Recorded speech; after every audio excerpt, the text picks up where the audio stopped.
സ്റ്റേജിലേക്ക് കയറി വരുന്ന ജാനിയെ കണ്ടതും ആദ്യം ഒന്ന് സ്റ്റക്കായി. അവന്റെ കണ്ണുകൾ ആശ്ചര്യത്താൽ വിടർന്നു.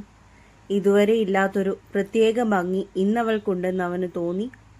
ആ ലെഹങ്ക അവൾക്ക് നന്നായിട്ടിണങ്ങുന്നുണ്ട്. ജാനിയെ തന്നെ കണ്ണുമയ്ക്കാതെ നോക്കിയിരുന്നു പോയി അവൻ. അത്രമേൽ ഹൃദയത്തിൽ തട്ടിയുള്ള പുഞ്ചിരി അവനിൽ വിരിഞ്ഞു. കേശവ് ആദിയുടെ തോളിൽ കൈവച്ചപ്പോഴാണ് ആദി ജാനിയിൽ നിന്നും കണ്ണുകൾ മാറ്റിയത്. കണ്ണുകളിൽ നിന്ന് മാറിയെങ്കിലും അവന്റെ ഹൃദയത്തിൽ മിഴിവോടെ അവളുടെ രൂപം തെളിഞ്ഞു നിന്നു എന്നേക്കുമായി. സ്റ്റേജിലേക്ക് കയറ് ആദി, ബാക്കി ഇനി അവിടെ നിന്ന് നോക്കാം. കേശവിന്റെ വാക്കുകൾ കേട്ടതും ആദി അച്ഛനെ ഒന്ന് കൂർപ്പിച്ചു നോക്കി. കേശവ് അവനെ നോക്കി ഒരു ആക്കിയ ചിരി ചിരിച്ചു. ഇനിയും അച്ഛൻ എന്തേലും പറഞ്ഞ് കളിയാക്കും എന്നറിയാവുന്നതിനാൽ ആദി വേഗം സ്റ്റേജിലേക്ക് കയറി. ജാനി അപ്പോഴാണ് ആദിയെ ശ്രദ്ധിക്കുന്നത്. കുർത്തയും മുണ്ടും അവന് നന്നായി ചേരുന്നുണ്ട്. ഹോ, എന്നാ ഗ്ലാമറാണ് സാറിന്. ജിമ്മിൽ പോയി നന്നായി ഉരുട്ടി കയറ്റുന്നുണ്ടെന്ന് തോന്നുന്നു. അത് ശരീരത്തിൽ എടുത്ത് കാണിക്കുന്നുണ്ടല്ലോ. അവൾ ആകെ മൊത്തം അവനെ ഒന്ന് ഒഴിഞ്ഞു നോക്കി. അവസാനം അവന്റെ മുഖത്തേക്ക് നോട്ടമെത്തിയതും അവളെ തന്നെ നോക്കി നിൽക്കുന്ന ആദി സാറിനെയാണ് കണ്ടത്. അവന്റെ നോട്ടം കണ്ടതും ജാനി ഒന്ന് പരിങ്ങി. അവൾ വേഗം അവനിൽ നിന്ന് നോട്ടം മാറ്റി. ശോ, അങ്ങേര് ഞാൻ നോക്കിയത് കണ്ടു കാണും. ഏതു സമയത്താണോ എനിക്കങ്ങനെ നോക്കാൻ തോന്നിയത്? സാറെന്ത് വിചാരിച്ചു കാണും? വേണ്ടായിരുന്നു. പേടിച്ച് വിറച്ചു നിൽക്കുന്ന സമയത്തും വായി നോക്കാൻ നിന്നെ കഴിഞ്ഞേ വേറെ ആളുണ്ടാവുള്ളൂ ജാനി, അവൾ സ്വയമേ മനസ്സിൽ പറഞ്ഞു. മോതിരം കൈമാറിക്കോളൂ. ആദ്യം മോൻ ജാനിയുടെ വിരലിലിട്ടു കൊടുത്തോ. സുഭദ്ര പറഞ്ഞതും ആദ്യ റിങ് എടുത്ത് ജാനിക്ക് നേരെ കൈ നീട്ടി. ജാനി അവളുടെ തണുത്തുറച്ച കൈ ആദിയുടെ കൈയിലേക്ക് വെച്ചു. അവളുടെ കൈയിലെ വിറയലറിഞ്ഞതും അവൻ ജാനിയെ ഒന്ന് നോക്കി. അവരുടെ കണ്ണുകൾ തമ്മിൽ കോർത്തതും അവൻ അവളെ ഇരു കണ്ണും ചിമ്മിക്കാട്ടി. അതവളിൽ ആശ്വാസം നിറച്ചു. അവൻ മോതിരം ജാനിയുടെ വിരലിലേക്ക് അണിയിച്ചു കൊടുത്തു. ഇനി ആദിയുടെ വിരലിൽ മോതിരം ഇട്ടു കൊടുത്തോളൂ. ജാനി തന്റെ വിറയാർന്ന കൈകളാൽ മോതിരം എടുത്തു. അവൻ അവൾക്ക് നേരെ കൈ നീട്ടി. അവൾ എങ്ങനെയൊക്കെയോ ആദിയുടെ വിരലിൽ മോതിരം ഇട്ടുകൊടുത്തു. ജാനി നേരെ നോക്കിയപ്പോൾ കണ്ടു അവരെ തന്നെ നോക്കി ഇളിച്ചുകൊണ്ട് നിൽക്കുന്ന അമ്മുവിനെയും വിച്ചുവിനെയും. രണ്ടും ഫോണും പൊക്കി പിടിച്ചുകൊണ്ടാണ് നിൽപ്പ്. ഫോട്ടോയെടുപ്പും വീഡിയോ എടുപ്പും ഒക്കെയാണെന്ന് കണ്ട മാത്രയിൽ തന്നെ മനസ്സിലായി. പിന്നെ ആദിയെയും ജാനിയെയും സ്റ്റേജിലിരുത്തി ഫോട്ടോഗ്രാഫേഴ്സ് ഫോട്ടോസ് എടുക്കാൻ തുടങ്ങി. വന്നവരെയൊക്കെ കൂടെ നിർത്തി ഫോട്ടോ എടുത്തു കഴിഞ്ഞതും അവർ കപ്പിൾ ഫോട്ടോസ് എടുക്കാൻ വേണ്ടി കുറെ നിർത്തിയും ഇരുത്തിയും ഒക്കെ എടുത്തു. അമ്മുവും വിച്ചുവും കൂടി ഫോട്ടോഗ്രാഫേഴ്സിനോട് എന്തൊക്കെയോ ചെവിയിൽ പറഞ്ഞതും അവർ ആദിയോട് ജാനിയെ പുറകിൽ നിന്നും ചേർത്ത് പിടിച്ചുകൊണ്ടുള്ള പോസ് ചെയ്യാൻ ആവശ്യപ്പെട്ടു. അത് കേട്ടതും ജാനിയുടെ കണ്ണൊന്നു മിഴിഞ്ഞു. അവൾ അവരെ പല്ല് കടിച്ചുകൊണ്ടൊന്നു നോക്കി. എന്നാൽ അവരവളെ നോക്കാതെ ദേഹത്തില്ലാത്ത പൊടിയും തട്ടിക്കൊണ്ട് നിന്നു. ഇതെല്ലാം കണ്ട് ആദി അവന്റെ ചിരി കടിച്ചു പിടിച്ചു നിന്നു. ഫോട്ടോഗ്രാഫേഴ്സ് വീണ്ടും ആ കാര്യം തന്നെ ആവർത്തിച്ചപ്പോൾ ആദി വേറൊന്നും നോക്കാതെ അവളെ പിന്നിൽ നിന്നും ചേർത്ത് പിടിച്ചു. അവൻ ചേർത്ത് പിടിച്ചതും ജാനിക്ക് അവളുടെ ശ്വാസം വിലങ്ങി. അവന്റെ ശരീരത്തിന്റെ ചൂട് ജാനിയിലേക്ക് അരിച്ചിറങ്ങി. ഒരു പകപ്പോടെ അവൾ ആദിയുടെ മുഖത്തേക്ക് നോക്കി. അവൻ നേരെ നോക്കിയാണ് നിൽക്കുന്നതെന്ന് കണ്ടതും ജാനിക്ക് നേരിയ ഒരാശ്വാസം തോന്നി. ക്യാമറ ക്ലിക്കുകളൊന്നും അവൾ അറിഞ്ഞിരുന്നില്ല.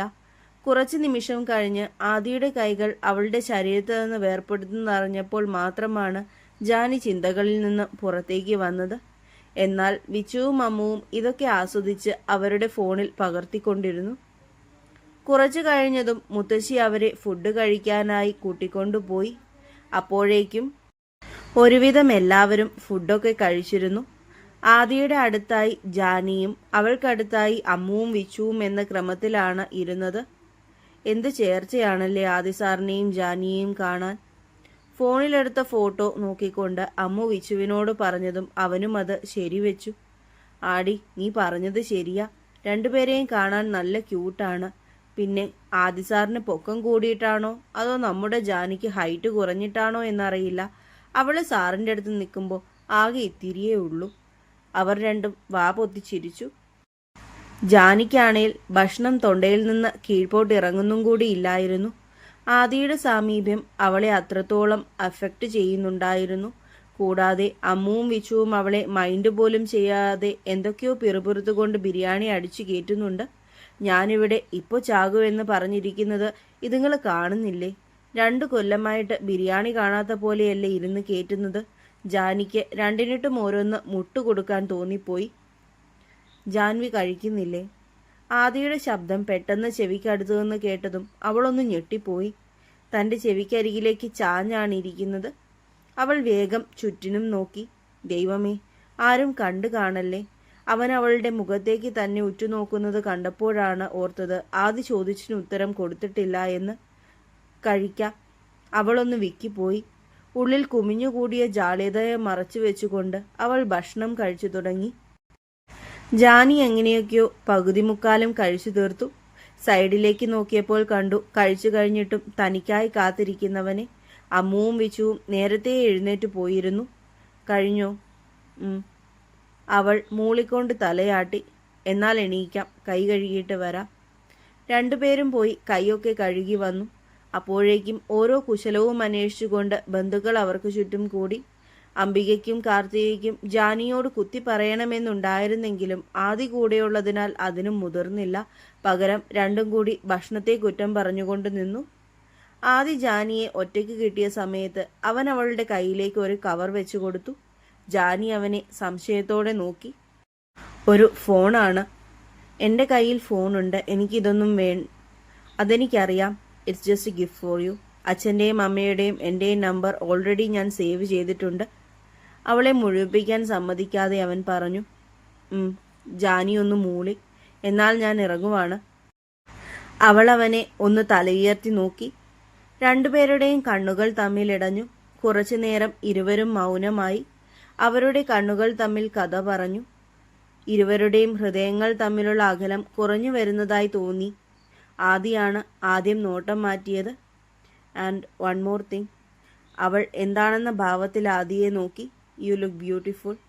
അവളുടെ മറുപടി കേൾക്കാൻ നിൽക്കാതെ അവൻ വേഗം അവിടുന്ന് നടന്നു നീങ്ങി.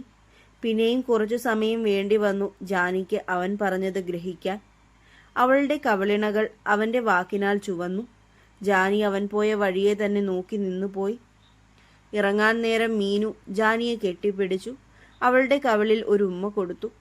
ഒരമ്മയുടെ സ്നേഹത്തിൽ അവളുടെ കണ്ണുകൾ ഈറനണിഞ്ഞു. അവളും തിരികെ മീനുവിനെ മുറുകെ പിടിച്ചു.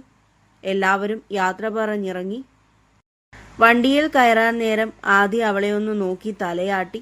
അവൾ അവനെ ഒരു ചെറു പുഞ്ചിരിയോടെ നോക്കി നിന്നതേയുള്ളൂ. എന്തുകൊണ്ടോ അവൾ ഇപ്പോഴും ആദിയുടെ വാക്കുകളിൽ മയങ്ങി നിൽക്കുകയാണ്. ആകെ കുറച്ചു മാത്രമേ ഇരുവരും തമ്മിൽ സംസാരിച്ചിട്ടുള്ളൂ എങ്കിലും അവർക്കിടയിലൊരു ആത്മബന്ധം ഉടലെടുത്തിരുന്നു. ഒരു കാലത്തിനും മായ്ക്കാൻ പറ്റാത്ത ഒന്ന്. അവർ പോയതും അമ്മു ജാനിയുടെ കയ്യിൽ പിടിച്ച് റൂമിലേക്ക് ഓടി. വിച്ചുവും പുറകെ വെച്ചു പിടിച്ചു.